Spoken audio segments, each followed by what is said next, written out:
UP में 27 के चुनाव में अभी 1.5 साल से ज्यादा का वक्त है, लेकिन अभी 25 से ही 27 की जोर आजमाइश शुरू हो गई है। इस बार सियासत की नई प्रयोगशाला बना है अखिलेश यादव का होम डिस्ट्रिक्ट इटावा। इटावा में यादव बनाम ब्राह्मण की लड़ाई सड़क पर आ गई है। अखिलेश के बाद इस घमासान में योगी की भी एंट्री हो गई है। योगी आदित्यनाथ ने अखिलेश यादव पर बड़ा अटैक किया। बिना नाम लिए योगी ने कहा कि जातीय संघर्ष पिछली सरकार की उपलब्धि रही है। एक जनपद के एक माफिया अखिलेश सरकार की पहचान थी। पिछली सरकारों की उपलब्धि क्या है? जातीय संघर्ष करवा करके परिवारवाद के नाम पर एक जनपद एक माफिया देने, यही उनकी पिछली सरकारों की उपलब्धि रही है, जिसके कारण उत्तर प्रदेश के नौजवानों के सामने, उत्तर प्रदेश के नागरिकों के सामने पहचान का संकट खड़ा हुआ था।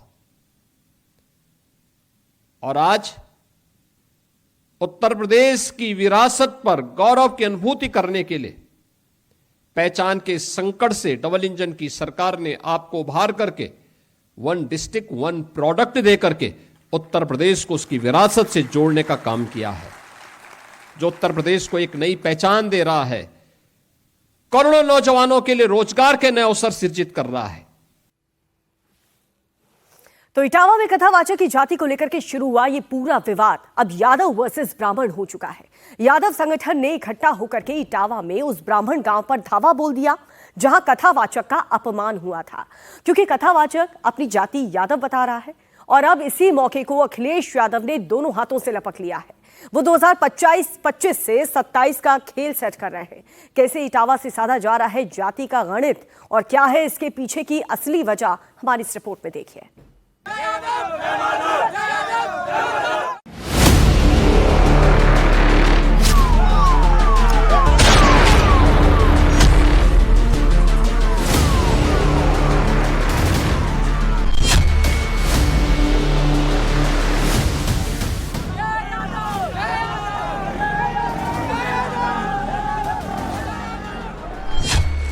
इटावा में कथा पर लड़ाई, अब बात जाति पर आई।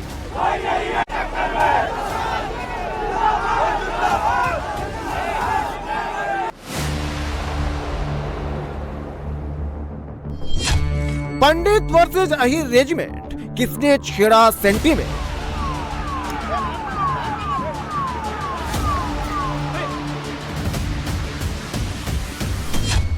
चोटी कांड पर झगड़ा बढ़ा, 25 से 27 की चुनावी कथा।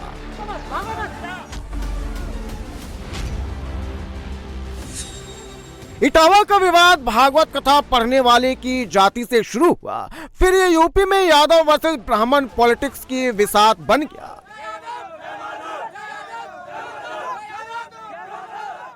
यादव और ब्राह्मण संगठन इस विसात पर आमने सामने आ गए।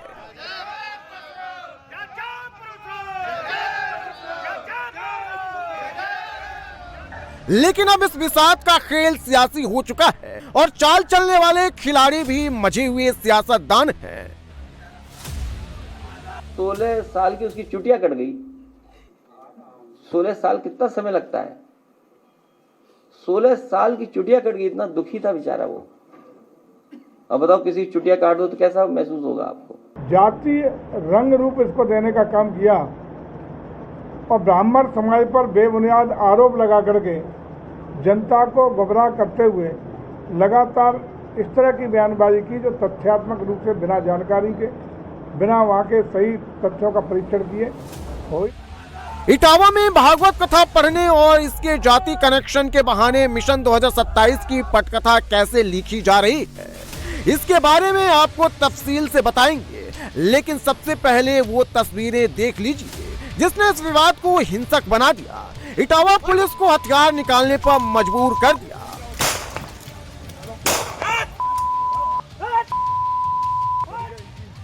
मुकुटमणि पर आरोप है कि इन्होंने जाति छिपाई और ब्राह्मण गांव में पंडिताई करने पहुंच गए। जब इसका खुलासा हुआ तो कथा सुनाने वालों ने इनके साथ मारपीट कर दी। गुरुवार को कथावाचकों के खिलाफ महिलाओं के साथ छेड़छाड़ और जाति छुपाकर धोखा देने के आरोप में एफआईआर दर्ज करवाई गई।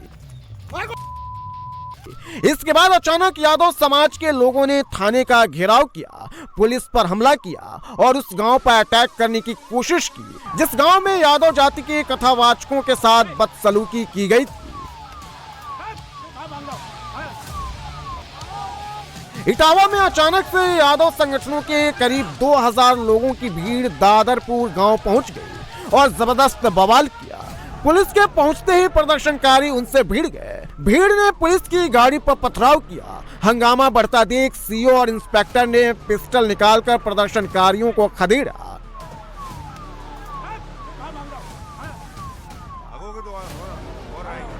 इस मामले में पुलिस ने 19 लोगों को गिरफ्तार किया है।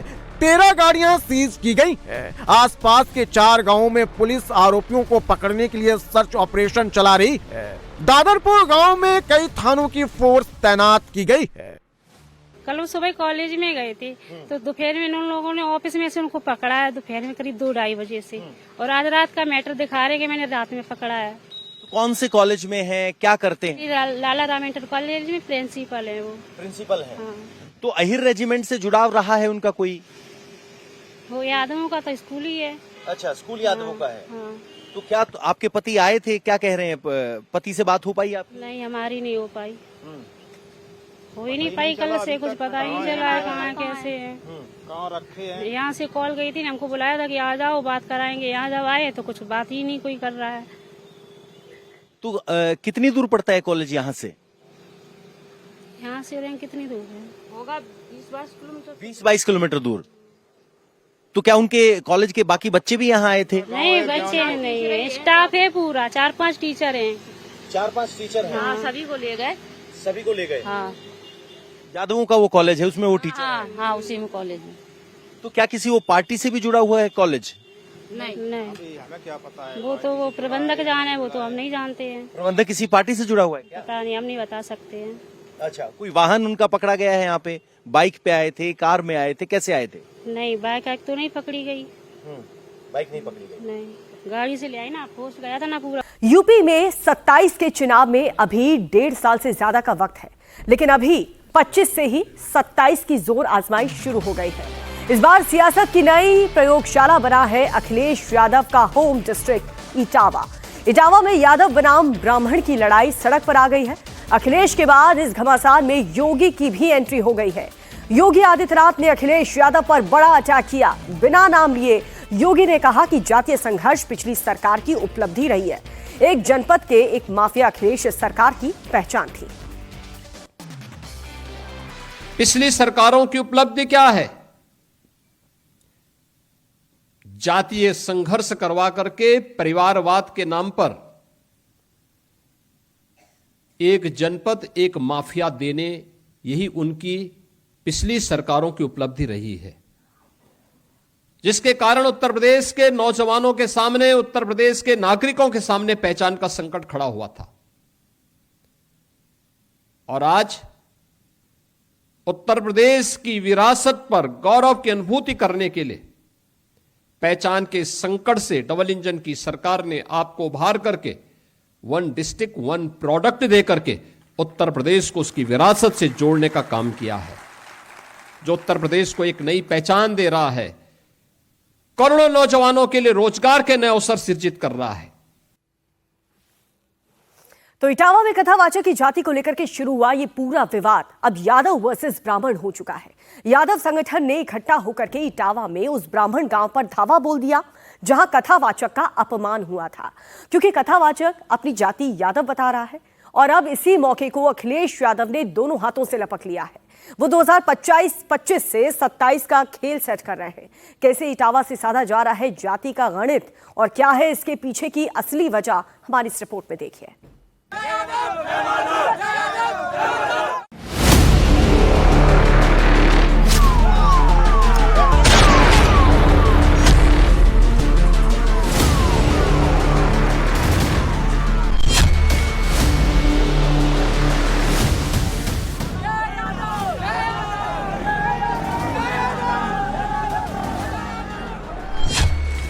इटावा में कथा पर लड़ाई, अब बात जाति पर आई।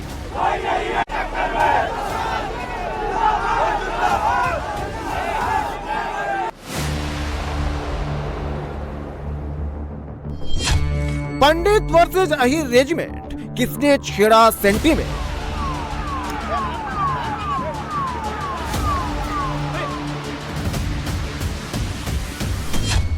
चोटी कांड पर झगड़ा बढ़ा, 25 से 27 की चुनावी कथा।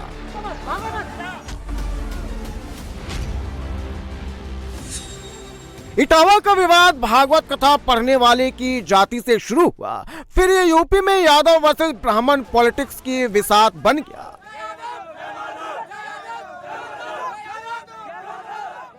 यादव और ब्राह्मण संगठन इस विसात पर आमने सामने आ गए।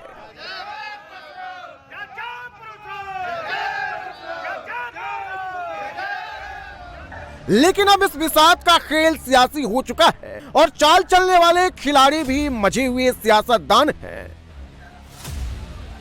16 साल की उसकी चुटिया कट गई। 16 साल कितना समय लगता है? 16 साल की चुटिया कट गई, इतना दुखी था बेचारा वो।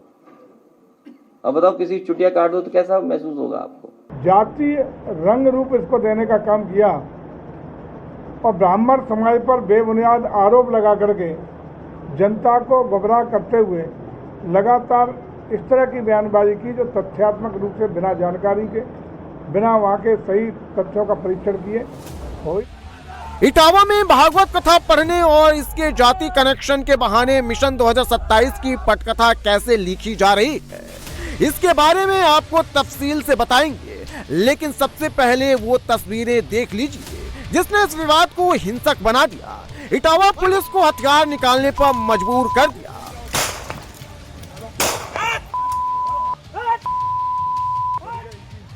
मुकुटमणि पर आरोप है कि इन्होंने जाति छिपाई और ब्राह्मण गांव में पंडिताई करने पहुंच गए। जब इसका खुलासा हुआ तो कथा सुनाने वालों ने इनके साथ मारपीट कर दी। गुरुवार को कथावाचकों के खिलाफ महिलाओं के साथ छेड़छाड़ और जाति छुपाकर धोखा देने के आरोप में एफआईआर दर्ज करवाई गई। इसके बाद अचानक यादव समाज के लोगों ने थाने का घेराव किया, पुलिस पर हमला किया और उस गांव पर अटैक करने की कोशिश की जिस गांव में यादव जाति के कथावाचकों के साथ बदसलूकी की गई थी। इटावा में अचानक से यादव संगठनों के करीब 2000 लोगों की भीड़ दादरपुर गांव पहुंच गई और जबरदस्त बवाल किया। पुलिस के पहुंचते ही प्रदर्शनकारी उनसे भिड़ गए। भीड़ ने पुलिस की गाड़ी पर पथराव किया। हंगामा बढ़ता देख सीओ और इंस्पेक्टर ने पिस्टल निकालकर प्रदर्शनकारियों को खदेड़ा।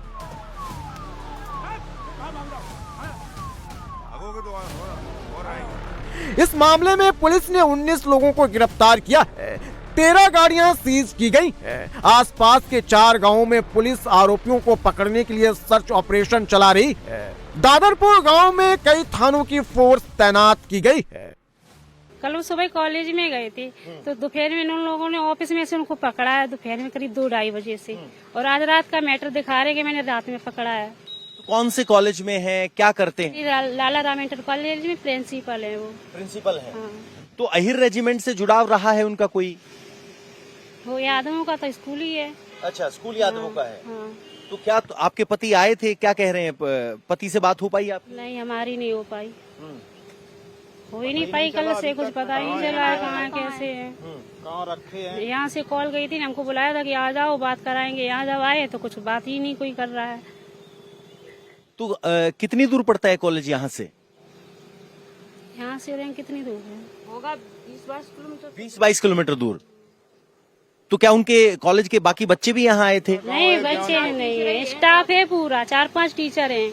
4-5 टीचर हैं। हाँ, सभी को ले गए। सभी को ले गए? हाँ। यादवों का वो कॉलेज है, उसमें वो टीचर? हाँ, हाँ, उसी में कॉलेज है। तो क्या किसी वो पार्टी से भी जुड़ा हुआ है कॉलेज? नहीं, हमें क्या पता है। वो तो वो प्रबंधक जाने, वो तो हम नहीं जानते हैं। प्रबंधक किसी पार्टी से जुड़ा हुआ है? पता नहीं, हम नहीं बता सकते हैं। अच्छा, कोई वाहन उनका पकड़ा गया है यहाँ पे? बाइक पे आए थे, कार में आए थे, कैसे आए थे? नहीं, बाइक तो नहीं पकड़ी गई। बाइक नहीं पकड़ी गई? नहीं, गाड़ी से ले आई ना, पोस्ट गया था ना पूरा, वो ही ले आया अपने साथ में। अच्छा। तो इनका कहना है कि यादव समाज के कॉलेज में 4 स्टाफ हैं, उनको भी यहाँ पकड़ा गया है और अहिर रेजिमेंट से किसी तरह के जुड़ाव से इनकार कर रहे हैं। इस मामले में जो एफआईआर दर्ज हुई है उसमें एक बात और खास है, इस हिंसा के कई आरोपी इटावा से बाहर की हैं। एफआईआर की कॉपी देखिए। हरेंद्र यादव पता भिंड मध्य प्रदेश, शिवम यादव पता यूपी का औरैया जिला, अभिषेक कुमार भी औरैया से है। पुलिस ने जिन व्हीकल को जब्त किया है उनमें से भी कई नंबर इटावा के अलावा अलग अलग जिलों के हैं। इसके साथ ही पुलिस ने जो गाड़ियां सीज की हैं उनमें से भी एक गाड़ी पर समाजवादी पार्टी का झंडा लगा है। गगन यादव के आह्वान पर लोग यहां इटावा के उस गांव में पहुंचे जहां यह पूरा विवाद हुआ। बड़ी संख्या में युवा शामिल थे और पुलिस ने 19 लोगों को गिरफ्तार किया है। जहां मौके से यह गाड़ी जब्त की गई यूपी 75L 9204 और इस गाड़ी पर समाजवादी पार्टी का झंडा लगा हुआ है। इतना ही नहीं, इस इलाके से 35 से 40 किलोमीटर दूर से लोग पहुंचे थे और ज्यादातर युवा बाइकों पर सवार होकर आए थे। उन सब बाइकों को यहां पुलिस ने जब्त किया है। इन बाइकों पर भी उसी तरह के जाति के शब्द लिखे गए हैं। यानी कुल मिलाकर यादव समाज को इस घटना के आधार पर इकट्ठा करने की कोशिश थी। गगन यादव का आह्वान था BABJ यहां लिखा हुआ है और यहां लिखा हुआ है बादशाह अहीर। पोस्टर अहीर रेजिमेंट का भी था। सवाल यह है कि कौन जाति के नाम पर फायदा उठाना चाह रहा था। गगन यादव ने आज सुबह फेसबुक पर एक पोस्ट किया है जिसमें साफ तौर पर कहा है कि जिन 19 लोगों को गिरफ्तार किया गया है उन्हें वो नहीं जानता, लेकिन ये वही 19 लोग हैं जो गगन यादव के आह्वान पर यहां प्रदर्शन में शामिल होने के लिए पहुंचे थे। ऐसे में सवाल उठता है कि समाजवादी पार्टी की गाड़ी, स्थानीय लोगों की वो बाइट्स जिसमें कहा गया है कि समाजवादी पार्टी की तरफ से आंदोलन किया गया है, बाद में समाजवादी पार्टी की तरफ से इस आंदोलन से पल्ला झाड़ लिया गया और अब इस आंदोलन का आह्वान करने वाला गगन यादव भी कह रहा है कि जिन 19 लोगों को गिरफ्तार किया गया है उनसे उसका कोई लेना देना नहीं है। बताया जा रहा है कि इस पूरे प्रोटेस्ट प्लान के पीछे गगन यादव नाम का एक शख्स है। इटावा में प्रदर्शन के लिए गगन यादव के कहने पर भीड़ इटावा के दादरपुर गांव पहुंची। ऐसे में सवाल ये है कि गगन यादव कौन है और उसके कहने पर हजारों लोगों की भीड़ इटावा के दादरपुर गांव में कैसे इकट्ठी हो गई। 26 जून को सैकड़ों कार्यकर्ताओं के साथ इटावा आने का ऐलान किया था, जिसके बाद पुलिस ने गगन को गिरफ्तार कर लिया था। इसके विरोध में कई जिलों से यादव समाज के लोग इटावा पहुंचे। गगन यादव इंडियन रिफॉर्म्स संस्था का फाउंडर और प्रेसिडेंट है।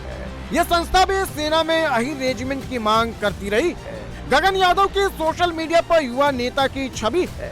वो अपनी आइडियोलॉजी समाजवादी लिखता है और यादव समाज के हक के लिए आवाज उठाने का दावा करता है।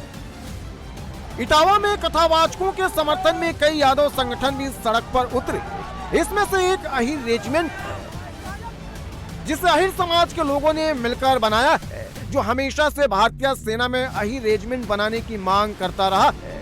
दूसरा प्रमुख संगठन यादव महासभा है, जो यादव समाज के सामाजिक, आर्थिक और राजनीतिक उत्थान के लिए यादव समाज के लोगों ने बनाया है। सोशल मीडिया के माध्यम से जानकारी प्राप्त हुई कि थाना बकेवत क्षेत्र में 3 दिन पूर्व हुई घटना के विरोध में कुछ संगठनों के लोग विरोध प्रदर्शन के लिए इकट्ठा हो रहे हैं। इस सूचना पर हाईवे पर कस्बे में दादरपुर गांव में पर्याप्त सुरक्षा व्यवस्था की गई थी।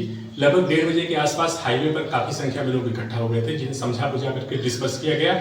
उसी में से 70-80 लोग पुलिस के मना करने के बावजूद ग्राम दादरपुर में उपद्रव करते हुए घुसने की कोशिश करने लगे, जिससे वहां कानून व्यवस्था की विपरीत स्थिति उत्पन्न हो गई।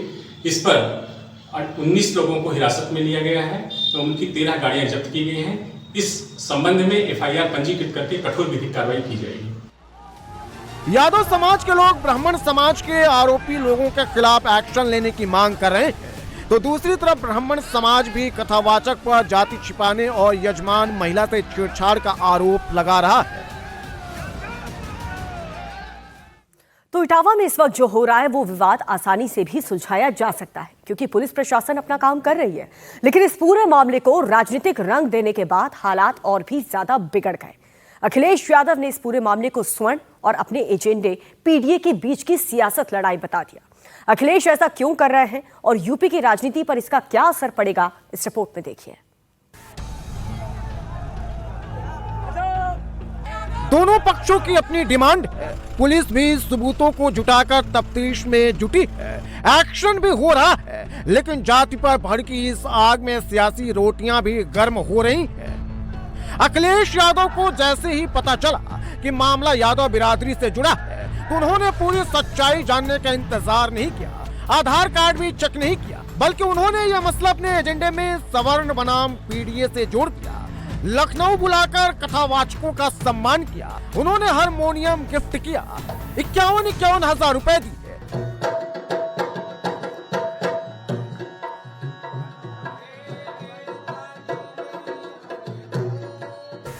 फिर अखिलेश ने सियासी बिगुल फूंकना शुरू किया और पूरी घटना के लिए बीजेपी को जिम्मेदार बता दिया। वहीं बीजेपी इटावा में उपद्रव को एक प्लान्ड साजिश का हिस्सा बता रही है।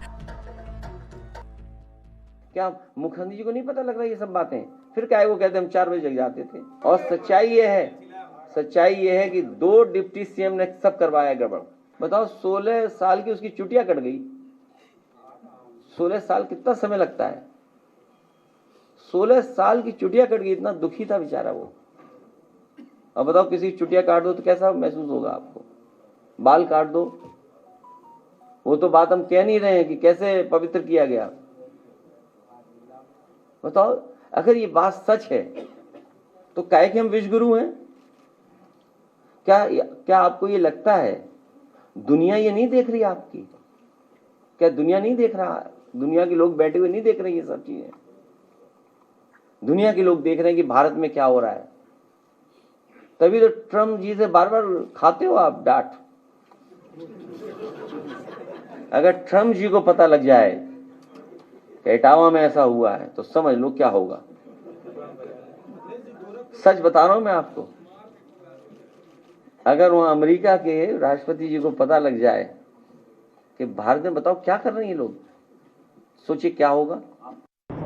एक घटना जो हुई, उस घटना के बाद जिस प्रकार से अखिलेश यादव जी ने लगातार अपनी बयानबाजी के द्वारा जातीय रंग रूप इसको देने का काम किया और ब्राह्मण समाज पर बेबुनियाद आरोप लगा करके जनता को गुमराह करते हुए लगातार इस तरह की बयानबाजी की जो तथ्यात्मक रूप से बिना जानकारी के, बिना वहाँ के सही तथ्यों का परीक्षण किए हुई। और मैं समझता हूँ कि आज की घटना भी कहीं न कहीं उसी से प्रेरित होकर के होती हुई दिखाई पड़ी है। और आज जिस प्रकार से कार्रवाई जो पुलिस के ऊपर हुई है, वहाँ जो गांव में जा करके एक बड़े विशेष पर हमला करके पुलिस के गाड़ियों पर पथराव करके जो कार्रवाई आज सुनियोजित तरीके से की गई है, इसमें चाहे जो शामिल हों, सरकार न किसी को बख्शेगी और न किसी निर्दोष को फंसाएगी।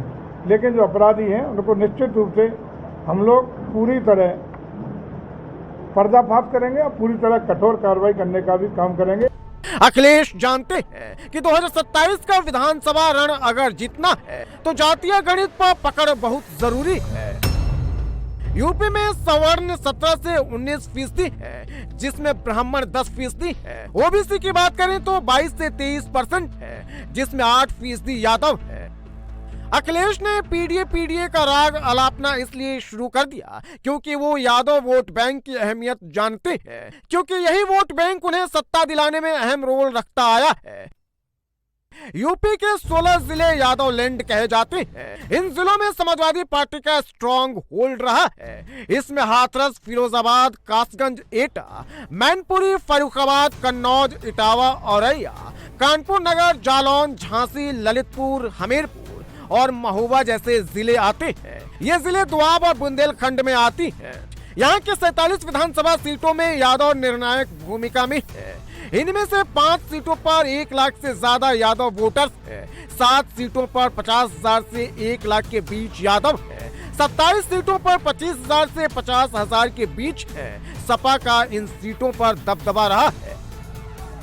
बात अगर इटावा जिले के जातीय समीकरण की करें तो यहाँ सबसे ज्यादा दलित वोटर्स हैं। दलित वोटर्स की संख्या 4,50,000 है। ब्राह्मण मतदाता 2,50,000 है। यादव 2,25,000 है। एक एक तीर से कई निशाने साधने में है। वो योगी सरकार की उस छवि को खराब करना चाहते हैं जो प्रदेश में लॉ एंड ऑर्डर को लेकर है। दूसरा 27 की बिसात पर अपने मुताबिक मोहरे सेट करना चाहते हैं।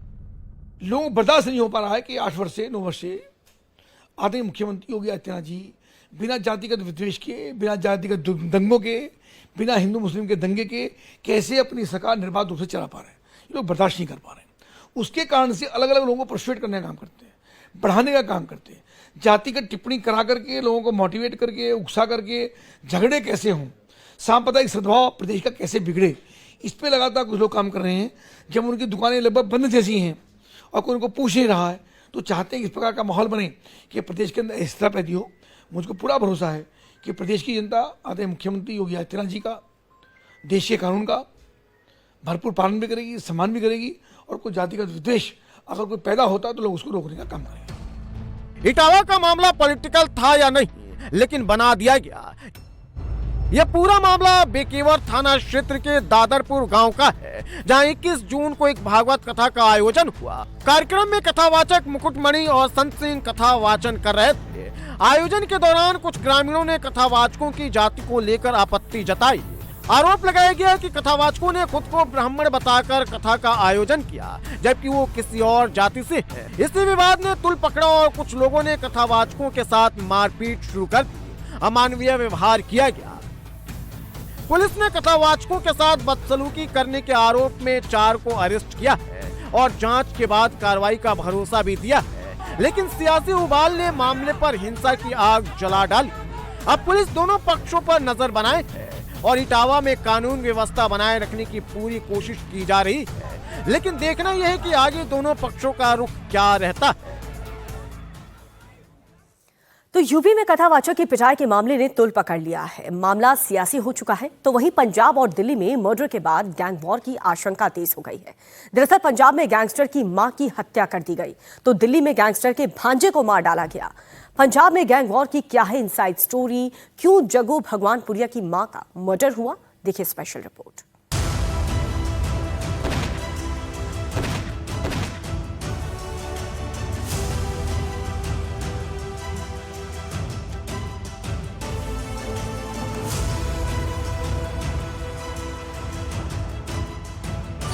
दिल्ली टू पंजाब, क्यों बड़ी गैंग वॉर की आशंका।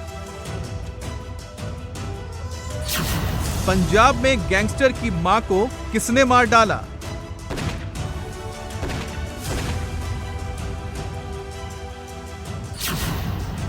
दिल्ली में गैंगस्टर के भतीजे की किसने की हत्या। बटाला में डबल मर्डर की क्या है इनसाइड स्टोरी। बिहार में क्यों बेखौफ हो रहे हैं अपराधी।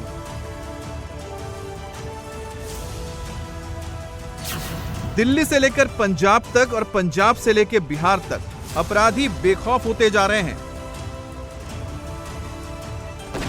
पंजाब के बटाला में डबल मर्डर से दहशत है। लोगों को गैंग वॉर बढ़ने का डर सता रहा है, क्योंकि बाइक सवार बदमाशों ने गैंगस्टर जग्गू भगवानपुरिया की मां की गोली मारकर हत्या कर दी, जिसका सीसीटीवी फुटेज सामने आया है। सीसीटीवी में साफ साफ दिख रहा है कि स्कॉर्पियो कार खड़ी है। रात के 9:06 हुए हैं। तभी बाइक पर 2 बदमाश आते हैं। बाइक चला रहा बदमाश स्कॉर्पियो के ड्राइविंग सीट के पास बाइक को स्लो करता है। बाइक पर पीछे बैठा बदमाश स्कॉर्पियो पर ताबड़तोड़ फायरिंग करने लगता है। एक एक करके 4 गोलियां दागी जाती हैं और फिर फरार हो जाता है। पूरी वारदात को अंजाम देने में महज 5 सेकंड का वक्त लगता है, क्योंकि जब वो स्कॉर्पियो के पास पहुंचता है तब रात के 9:06 हो रहे थे, और जब वो गोली मारकर फरार होता है तब सीसीटीवी में रात 9:07 हो रहे थे। 5 सेकंड में बदमाशों ने 4 गोलियां दागी और 2 लोगों की जान ले ली, जिसमें एक गैंगस्टर जग्गू भगवानपुरिया की मां हरजीत कौर और दूसरा उसका बॉडीगार्ड करणवीर सिंह है। डबल मर्डर की यह वारदात बटाला के कादिया रोड पर हुई। जैसे स्कॉर्पियो गाड़ी गैंगस्टर जग्गू भगवानपुरिया के घर के पास रुकी, गैंगस्टर की मां स्कॉर्पियो से नीचे उतरती उससे पहले ही बाइक सवार बदमाश आते हैं, ताबड़तोड़ फायरिंग करते हैं। ड्राइविंग सीट पर करणवीर सिंह बैठा था और उसकी बगल वाली सीट पर गैंगस्टर जग्गू भगवानपुरिया की मां हरजीत कौर बैठी थी। स्कॉर्पियो का शीशा पूरी तरह बंद था। गैंगस्टर जग्गू भगवानपुरिया की मां गाड़ी से उतरने वाली थी। उससे पहले ही बदमाशों ने गोली मारकर हत्या कर दी। यही है वो स्कॉर्पियो गाड़ी जिसमें सवार थी गैंगस्टर जग्गू भगवानपुरिया की माता। यही स्कॉर्पियो गाड़ी अब मैं आपको दिखाने जा रहा हूं कि यहाँ पर जैसे ही जो गाड़ी उस कादियां रोड पर रुकती है तो ठीक इसी जगह पर शीशे गाड़ी के चढ़े हुए थे, जैसे इस समय चढ़े हुए हैं। शीशे गाड़ी के चढ़े हुए थे, अंदर किसी से वो बातचीत कर रहे होंगे। और अभी यहाँ पे आपको दिखा देता हूँ, ये जो पहली सीट है यहाँ पर बैठा था उनका जग्गू भगवानपुरिया का दूर का रिश्तेदार करणवीर सिंह, और उसके नेक्स्ट वाली सीट पर बैठी थी उसकी माता हरजीत कौर। ये यहाँ पर बैठे थे और उसी साइड से उन्होंने उतर के अपने घर में जाना था। बिल्कुल गेट के सामने ही ये जो गाड़ी है वो रुकती है और कोई बात करने लग गए थे। तभी अचानक यहीं पर, अभी आपको पहले मैं गोलियां दिखा देता हूं, तो यहाँ पर ये जो निशान है गोलियों के, यहाँ 2 नंबर और 3 नंबर चकनाचूर हुआ। ये जो शीशा है आप देख पा रहे हो कि ये जो खिड़की का शीशा जो चकनाचूर हुआ है। सो ठीक यहीं पर मोटरसाइकिल सवार आते हैं, यहीं पर रुकते हैं मात्र 10 सेकंड, ओनली 10 सेकंड, और इन 10 सेकंड्स में यहां से वो फायर करते हैं जो आप सीसीटीवी में देख रहे हो। और अंधाधुंध उनके आंख कैसे उगलती हैं गन्ने वो देख रहे हो आप। यहाँ पर जैसे ही फायर होता है तो पहला शिकार होता है करणवीर सिंह, और आगे उनकी जो माता हरजीत कौर है जग्गू भगवानपुरिया गैंगस्टर की, सो उसे भी गोली लग जाती है। जैसे इन दोनों को जख्मी हालत में हॉस्पिटल ले जाया जाता है तो वहां पर करणवीर को मृतक ऐलान दिया जाता है और उनकी माता जो है उनकी मौत बाद में हो जाती है। पर यहाँ पर सवाल ये उठ रहा है कि कितने घातक हथियार होंगे उनके पास, और ये गाड़ी जब वहां रुकती है तो उनकी रैकी कैसी जबरदस्त रही होगी। जग्गू भगवानपुरिया की मां और उसके बॉडीगार्ड की हत्या उसके घर के ठीक बाहर गेट पर कर दिया जाता है, जिससे ये तो साफ हो जाता है कि बदमाशों के पास पहले से इनपुट था। एक मिनट का इनपुट उन्हें मिल रहा था। कहां से गाड़ी निकली, कब और कितने बजे कहां पहुंचेगी, गाड़ी से उतरने में कितनी देर का टाइम मिलेगा, जिस वक्त स्कॉर्पियो रुकेगी उस वक्त बदमाश कितनी दूरी पर उसका इंतजार करेंगे, कर दी गई। इस वक्त मैं जग्गू भगवानपुरिया की उसी घर के बाहर मौजूद हूं जहां ये पूरा का पूरा वाकया अंजाम दिया गया। सबसे पहले मैं आपको तस्वीर घर की दिखाता हूं। इसी घर में जग्गू भगवानपुरिया की माता हरजीत कौर पिछले कुछ महीने से किराए के मकान पर यहां पर रह रही थी। फिलहाल अभी यहां पर ताला लटका है और यहां पर एक सफेद रंग की स्कॉर्पियो जो थी वो ठीक इस जगह पे खड़ी थी, जिसके अंदर करणवीर और जग्गू भगवानपुरिया उसकी मां जो थी वो दोनों मौजूद थे। अगली सीट पर करणवीर थे और पिछली सीट पर हरजीत कौर जो कि जग्गू भगवानपुरिया की माता हैं वो यहाँ पर बैठी थी। 2 युवक मोटरसाइकिल पर आते हैं, कुछ युवक, और उसके बाद अंधाधुंध फायरिंग करनी शुरू कर देते हैं। फायरिंग के बाद ये रोड के ऊपर जो शीशा है आप देख रहे हैं ये यहीं बिखर जाता है, जिसमें 4 गोलियां बताया जा रहा है कि हरजीत कौर को लगती हैं और 6 गोली जो है वो करणवीर को लगती है। स्पॉट पर अगर दिखाऊं तो अभी भी यहाँ पर हल्के ही सही लेकिन खून के निशान जो हैं वो नजर आएंगे बेहद, क्योंकि मिट्टी जम चुकी है इनके ऊपर। ये खून के निशान जो हैं वो नजर आ रहे हैं। दूसरी ओर ये पूरा का पूरा जो वाकया था वो इस जगह से बिल्कुल घर के सामने लगे सीसीटीवी कैमरे में कैद हो गया। जब वो लोग फायरिंग कर रहे थे, गाड़ी जो थी बिल्कुल इस तरफ खड़ी थी और दूसरी तरफ जो थे ड्राइवर साइड 2 युवक आते हैं। जो युवक आते हैं वो लगातार फायरिंग करते हैं, जिसमें दोनों की जो करणवीर है उसको सिविल अस्पताल लेकर जाया जाता है जहां उसको ब्रॉड डेड डिक्लेयर किया जाता है। और उसके अलावा जो जग्गू भगवानपुरिया है उसकी माता है, उनका इलाज जो था वो यहाँ पर सिविल अस्पताल के बाद उन्हें अमृतसर ट्रांसफर किया जाता है और अमृतसर में करीब 12 से 1 बजे के दौरान उसकी भी मौत जो है वो हो जाती है। और जैसे ही गाड़ी रात के 9:06 और 57 सेकंड पर आकर रुकी, वैसे ही बाइक सवार दोनों बदमाश वहां पहुंचते हैं, ताबड़तोड़ फायरिंग करते हैं। गैंगस्टर जग्गू भगवानपुरिया की मां की मौत हो जाती है। गैंगस्टर जग्गू भगवानपुरिया का बॉडीगार्ड करणवीर सिंह भी मारा जाता है। करणवीर सिंह के पिता पंजाब पुलिस में एएसआई हैं। ऐसे है, हमें कल कोई 9:10 रात को एक इंफॉर्मेशन आई है कि जो कादियां रोड है वहाँ पे कोई फायरिंग इंसिडेंट हुआ है। हम तुरंत मौके पे पहुंचे समेत SHO और पुलिस पार्टी। देखा वहां पे एक लेडी है, एक एजेंट है, उनके फायर वगैरह बजे हैं। उनको तुरंत इलाज के लिए हमने गाड़ियों में बिठा के इधर लेके आए हैं। इधर डॉक्टर साहब ने उनका मेडिकल वगैरह जो भी है ट्रीटमेंट करने के लिए करा, पर जो एजेंट है उसका नाम बाद में पता लगा है, करणवीर है, उसकी डेथ हो गई है। जो लेडी है उसको इलाज के लिए रेफर कर दिया अमनदीप हॉस्पिटल अमृतसर में, जो बाद में 12:30-1 बजे उसकी भी डेथ हो गई।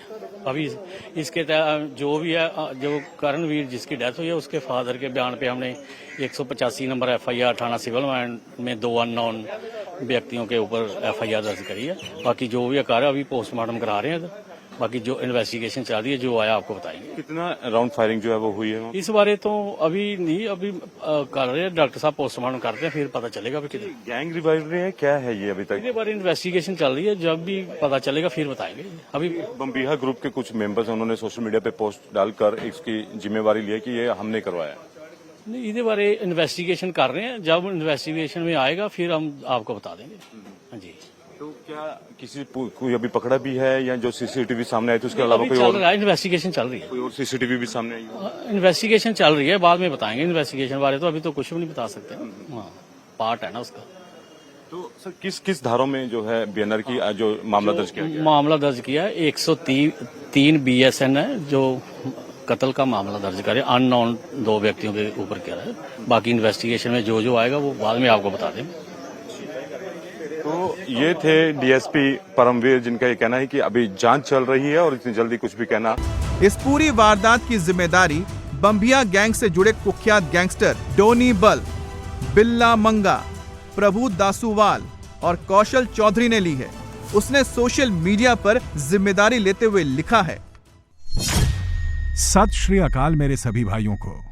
ये जो आज बटाला में करण की हत्या हुई है, इसकी जिम्मेदारी डोनी बल, बिल्ला मंगा, प्रभु दासूवाल और कौशल चौधरी लेते हैं। ये जग्गू का सारा काम संभालता था। उसके भगोड़े आदमी पैसे और हथियार ये ही संभालता था। आज हमने इसको मारकर अपने भाई गोरे बैरियर का बदला लिया है, जबकि इसको पता था कि गोरे का हमारे साथ कोई लेना देना नहीं था। आज हमने जो किया है वो जायज है, और आगे से अगर कोई हमारे किसी और भाई को नाजायज मारता है तो अंजाम भुगतने के लिए तैयार रहे। गैंगस्टर जग्गू भगवानपुरिया का असली नाम जगदीप सिंह है। 10वीं पास करने के बाद उसने अपराध की दुनिया में अपना पहला कदम रखा। ध्यानपुर में हुए एक कत्ल में जग्गू भगवानपुरिया का नाम पहली बार चर्चा में आया और जसदीप सिंह से वो जग्गू भगवानपुरिया हो गया। कभी वो गैंगस्टर सुक्खा कहलवा के नजदीक था। जग्गू भगवानपुरिया पर इस समय 26 केस चल रहे हैं और वो जेल में बंद है। गैंगस्टर जग्गू भगवानपुरिया की मां और बॉडीगार्ड करणवीर की हत्या की जिम्मेदारी जिस बम्बिया गैंग ने ली है, वो कोई छोटा मोटा गैंग नहीं है। ये पूरे देश में फैला हुआ है। इसका कोई एक सरगना नहीं है। राज्यों के हिसाब से इसके सरगना अलग अलग हैं। कौशल चौधरी गुड़गांव और अमित डागर हरियाणा में गैंग की जिम्मेदारी संभालते हैं। चंडीगढ़ और आसपास में भूपी राणा का आतंक फैला हुआ है। पंजाब के बाकी हिस्सों की कमान सुखप्रीत बुड्ढा के पास है। अर्शदीप सिंह गिल उर्फ अर्श ढल्ला कनाडा में और पटियाला अमेरिका में बैठकर बम्बिया गैंग चला रहे हैं। हालांकि ये गैंग चलाने वाला दविंदर सिंह बम्बिया 2016 में ही मारा जा चुका है, लेकिन अब भी ये गैंग सक्रिय है और लॉरेंस बिश्नोई गैंग को अपना जानी दुश्मन मानता है। पंजाब की बात करें तो पंजाब में गैंगस्टर जग्गू भगवानपुरिया की मां और उसके बॉडीगार्ड की गोली मारकर हत्या कर दी गई। मर्डर की जिम्मेदारी बम्बिहा गैंग ने ली है, तो वहीं दिल्ली में गैंगस्टर मंजीत महाल के भांजे को गोलियों से भून डाला गया। दिल्ली में किस गैंग ने दीपक की हत्या की, हत्या के पीछे की वजह क्या है, इनसाइड स्टोरी इस रिपोर्ट में देखिए। गोलियों की तड़तड़ाहट से गूंज उठी राजधानी दिल्ली। भवाना में फिर चली ताबड़तोड़ गोलियां। राजधानी में फिर बढ़ी गैंगवार की आशंका। पश्चिमी दिल्ली का बवाना इलाका एक बार फिर गोलियों की तड़तड़ाहट से गूंज उठा। सुबह सुबह बाइक सवार बदमाशों ने गोली मारकर गैंगस्टर के भांजे की हत्या कर दी। बताया जा रहा है कि जब दीपक अपनी बेटी के साथ मॉर्निंग वॉक पर निकला था, तभी बाइक सवार 2 अपराधियों ने ताबड़तोड़ फायरिंग कर दी, जिसमें दीपक की मौत हो गई, जबकि उसकी बेटी घायल है। सवाल यह है कि बदमाशों ने दीपक को गोली क्यों मारी? बदमाशों को दीपक से क्या दुश्मनी थी? तो इसका सिर्फ एक ही जवाब सामने आता है कि उसका मामा गैंगस्टर था। दीपक गैंगस्टर मंजीत महाल का सगा भांजा था, इसलिए बदमाशों ने गोली मारकर हत्या कर दी। ये लड़का घर से आ रहा था, यहाँ इस नीम के पास इनकी मुलाकात हुई, ठीक है। लड़का यहाँ तक पहुंचा था, वो पीछे से आए इधर से। कितने लोग थे? 2। के साथ कोई बच्ची बताई थी? एक लड़की थी इसके साथ, छोटी वाली। इसकी भतीजी थी? नहीं, इसकी खुद की लड़की, दीपक की। घूमका न जा रहे थे, जैसे भी मोटरसाइकिल आई इधर से, मुंह बांध रहे थे। कितने लोग थे? 2 आदमी थे। और आने के बाद में उतर कर उसका लड़के का गोली मार दी। 7-8 क्या मारी, क्या नहीं मारी। पिताजी भी थे, उन्हें कहते रहे भाई और मत ना मारो, मत मारो। दीपक का कोई क्रिमिनल बैकग्राउंड नहीं था। दीपक ने बीटेक की पढ़ाई की, उसके बाद ट्रेडिंग का काम करने लगा। मूसलाधार मार की चपेट में पूरा हिंदुस्तान है इस वक्त। सभी स्टेट में इस वक्त बारिश हो रही है। गुजरात और महाराष्ट्र सैलाबी आफत के रेड जोन में है। महाराष्ट्र के 10 ऐसे जिले हैं जहां पर बाढ़ बारिश का ऑरेंज अलर्ट जारी किया गया। सैलाबी संकट के बीच एनडीआरएफ ने मोर्चा संभाल लिया है। तेज बारिश के चलते आसमानी आफत का ट्रेलर कई जिलों में देखने को मिला। अगले 3 दिनों में तबाही की पूरी पिक्चर सामने आ सकती है।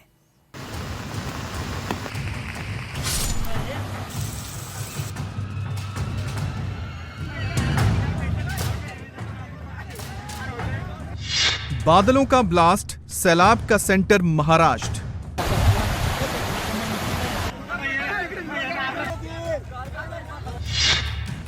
कुदरत का क्रोध, गुजरात में तबाही घनघोर।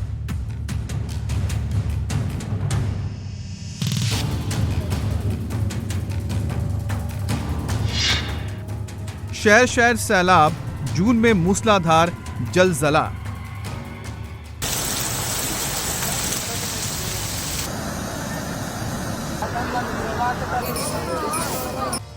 देश के सभी स्टेट आज सैलाबी अटैक के डेंजर जोन में हैं। बारिश, बाढ़, सैलाबी हाहाकार से तबाही का मंजर सामने आ रहा है। गुजरात और महाराष्ट्र में भारी बारिश का अलर्ट है। शहर शहर सैलाबी संकट से हालात विकट होते जा रहे हैं।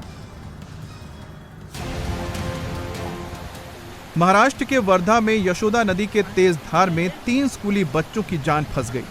स्कूल से लौटते वक्त ये बच्चे पानी के तेज बहाव में अटक गए। अब पानी का प्रहार काफी तेज था और निकलने का कोई रास्ता नहीं बचा। डरे सहमे बच्चे खुद को बचाने के लिए शमशान घाट के शेड पर चढ़ गए। वहीं से चीख पुकार करके मदद की गुहार लगाने लगे। पानी का बहाव इतना तेज था कि स्थानीय लोग चाहकर भी कुछ नहीं कर पाए। सूचना पाकर स्थानीय प्रशासन की टीम तुरंत ग्राउंड पर पहुंच गई। एसडीआरएफ की टीम को बुलाना पड़ा। रस्सियों की मदद से रेस्क्यू ऑपरेशन चलाया गया।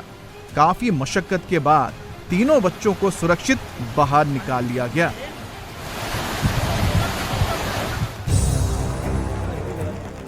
महाराष्ट्र के बुल्ढाना में भी भारी बारिश की चेतावनी है। सैलाब के बीच नेशनल हाईवे चपेट में आ गया है।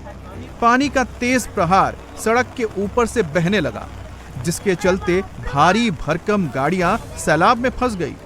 कार, ट्रक, बाइक पानी के तेज बहाव में डूबने लगे।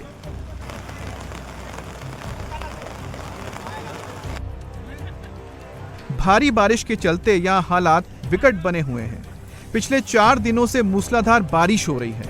हाईवे पर पानी भरने से मुंबई और गुजरात को कनेक्ट करने वाला रास्ता बाधित है। कई जगहों पर सड़कें डैमेज हुई हैं। बुल्ढाना के रिहायशी इलाके में भारी बारिश के चलते हालात बेकाबू नजर आ रहे हैं। सड़कों पर दरिया जैसा मंजर दिख रहा है। बारिश का पानी तबाही मचा रहा है। कार डूबी नजर आ रही है। लोगों के घर मकान में पानी घुस गया है। लगातार बारिश के चलते कंचनगंगा नदी का जलस्तर खतरे के निशान को पार कर गया।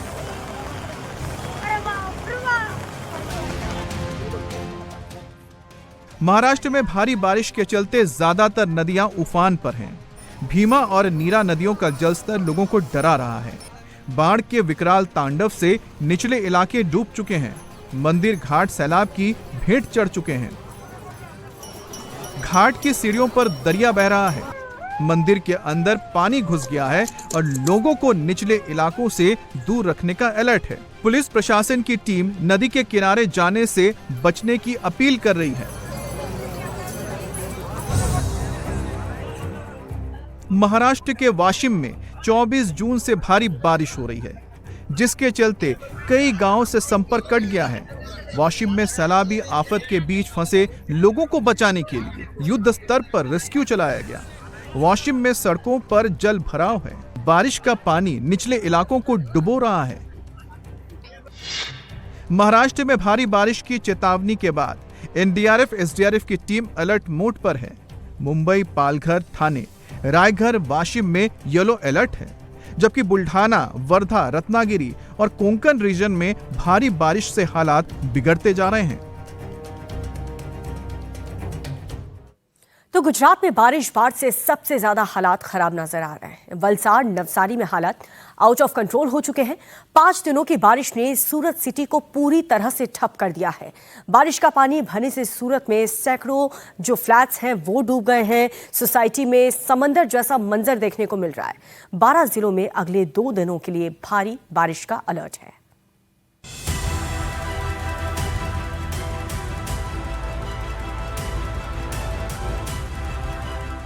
वलसाड में सैलाब को पार करना एक कार सवार को महंगा पड़ गया। मूसलाधार बारिश के चलते ब्रिज के ऊपर सैलाब में कार फंस गई। लगातार बारिश के चलते पानी नाले के ऊपर बहने लगा। स्टेशन रोड की पूरी सड़क पर कई फीट तक पानी भर गया। पानी के तेज बहाव में कार कुछ दूर जाकर अटक गई। कार के अंदर मौजूद शख्स की जान पर बन आई। गनीमत रही कि तुरंत लोकल लोगों की मदद से कार ड्राइवर को सुरक्षित बाहर निकाल लिया गया। गुजरात के नवसारी में इस वक्त हालात सबसे ज्यादा खराब हैं। कावेरी नदी का जलस्तर तेजी से बढ़ रहा है। निचले इलाकों में सैलाब का कहर तबाही मचा रहा है। घाट, मंदिर पानी में डूब चुके हैं। लोगों को नदी किनारे से दूर रहने की हिदायत दी गई है। प्रशासन अलर्ट मोड पर है। सैलाबी आफत से निपटने के लिए जल पुलिस की टीम एक्टिव मोड में है। कई एरिया में नदी का जलस्तर खतरे के लेवल के ऊपर बह रहा है। लगातार हो रही मूसलाधार बरसात की वजह से नवसारी जिले में जनजीवन प्रभावित हो गया है। इस वक्त हम हैं चिखली तालुका के महादेव ताड़केश्वर मंदिर परिसर में। तस्वीरों में देखिए किस तरह से कावेरी नदी उफान पर है। तेज रफ्तार के साथ नदी का पानी जो है वो वलसाड की ओर बह रहा है। लगातार हो रही बरसात की वजह से नदी का जल स्तर बहुत ज्यादा बढ़ गया है और अब नदी का पानी किनारों तक पहुंच रहा है। इस वजह से देखिए किस तरह से भगवान महादेव के जो मंदिर है वो पानी में डूब गए हैं। सबसे पहले आप सामने देखिए किस तरह से मंदिर का जो नीचे का हिस्सा है वो पानी में डूबा हुआ है। इसके अलावा 2 और अन्य छोटे मंदिर थे वो भी पानी में डूब गए हैं।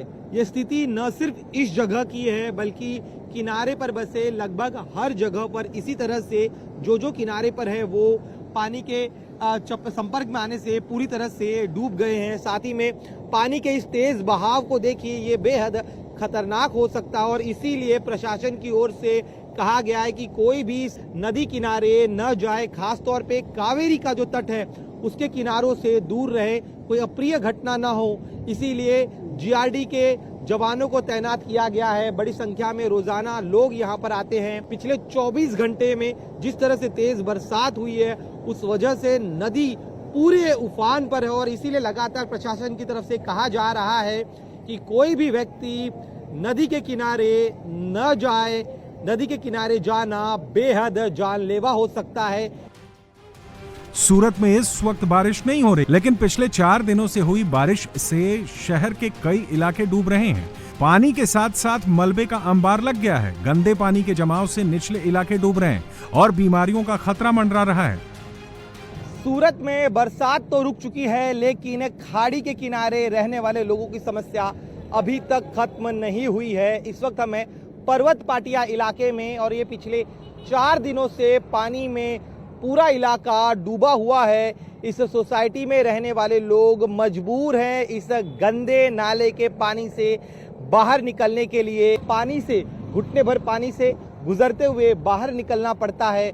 चूंकि 4 दिनों से यह पानी है तो खाड़ी से जो पानी यहाँ पर आया है वो न सिर्फ गंदा है बल्कि अपने साथ हजारों टन कूड़ा भी लेकर आया है। हर तरफ यहाँ पर कूड़ा फैला हुआ है। ये सोसाइटी में करीब 219 फ्लैट्स हैं और चूंकि बेसमेंट इनका क्लियर है तो ऐसे में जो लोग ऊपर रहते हैं उन्हें लोकल म्युनिसिपल कॉरपोरेशन की तरफ से तमाम खाने पीने के सामान मुहैया कराए गए हैं। दिनों से पानी आपके यहाँ पर है? 5 दिन से पानी है, अभी तक गया नहीं है पानी।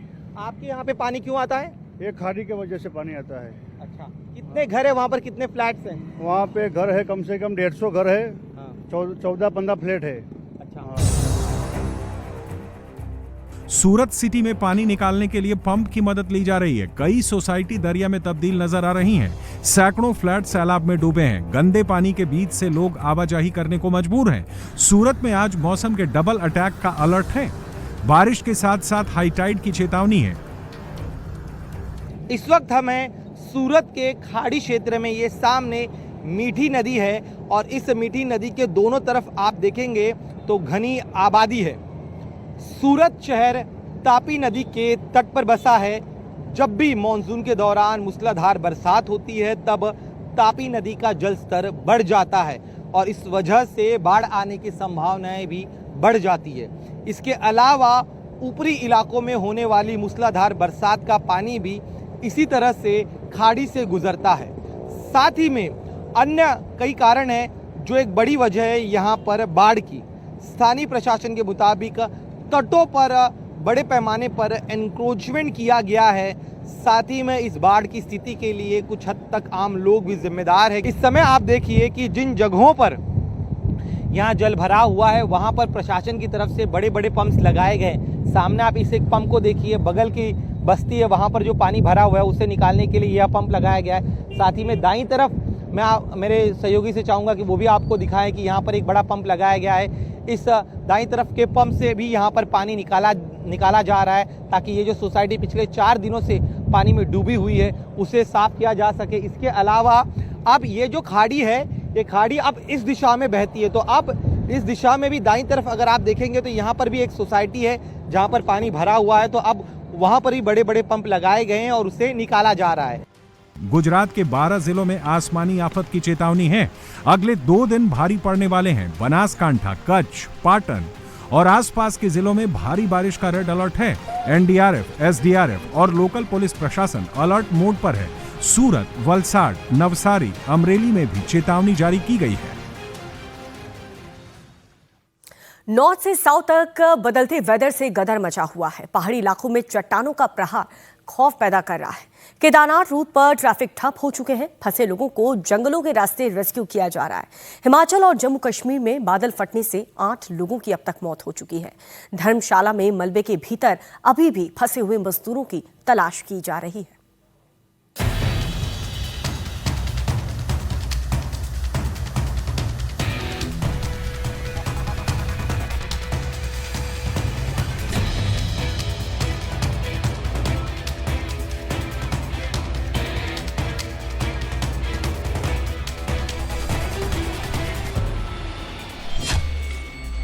बादलों का प्रहार, हिमाचल टू उत्तराखंड हाहाकार।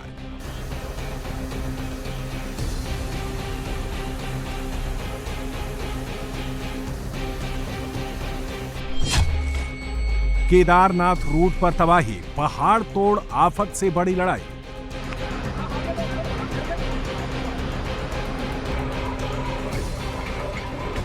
हिमाचल प्रदेश के कुल्लू और कांगड़ा जिले के 5 लोकेशन पर बादल फटने से हाहाकार मचा है। पानी का तेज प्रहार अब लोगों को डरा रहा है। तेज बारिश के चलते तबाही थमती नजर नहीं आ रही है। क्लाउड बर्स्ट के चलते पहाड़ों से पानी का प्रचंड प्रहार अब मुसीबत बढ़ा रहा है।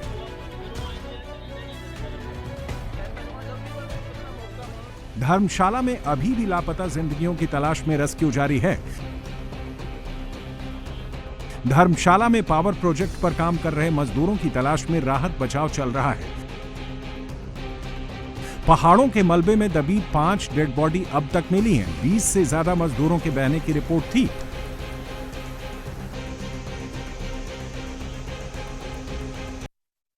मानूनी खड्ड एक बार फिर से मौसम खराब होता दिखाई दे रहा है, लेकिन सबसे पहले आपको वो तस्वीर दिखाऊंगा। ये मानूनी खड्ड है और सामने जो आपको ये भारी भरकम पत्थर दिखाई दे रहे हैं, यहीं पर एक डेड बॉडी जो थी वो मिली हैं। ये आप तस्वीरें देख रहे हैं।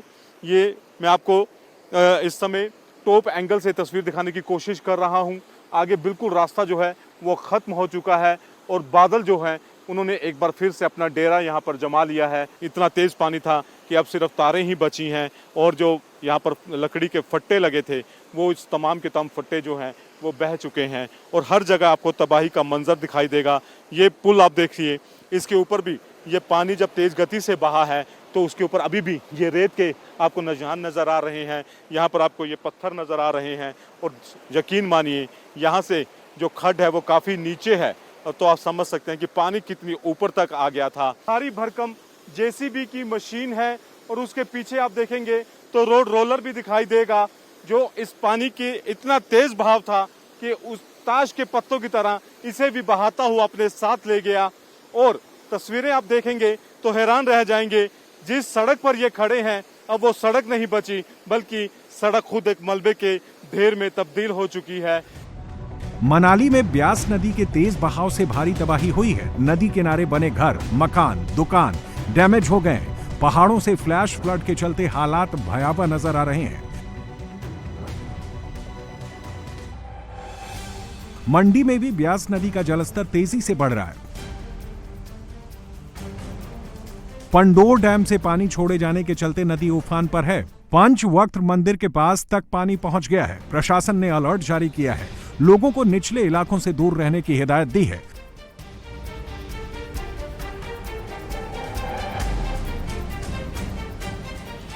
उत्तराखंड में भी पहाड़ तोड़ आफत जारी है। केदारनाथ रूट पर एक बार फिर लैंडस्लाइड से तबाही का मंजर सामने आया है। हाईवे पर मलबे का अंबार लगा हुआ है। बड़े बड़े चट्टान टूटकर गिरे हैं, जिसके चलते आवाजाही ठप है। एसडीआरएफ, एनडीआरएफ की टीम ग्राउंड पर तैनात है। फंसे यात्रियों को जंगलों के रास्ते रेस्क्यू किया जा रहा है। रस्सियों के सहारे लोगों को निकाला जा रहा है। देहरादून समेत उत्तराखंड के कई इलाकों में अलर्ट जारी है। चमोली, रुद्रप्रयाग, टेहरी, पौड़ी, चंपावत और पिथौरागढ़, नैनीताल में तेज बारिश का ऑरेंज अलर्ट है। अगले 4 से 5 दिनों में और मुसीबत बढ़ सकती है। मूसलाधार प्रहार से 4 धाम यात्रा पर असर पड़ा है। जून के आखिर में जल प्रलय से भयंकर तबाही का अलर्ट है।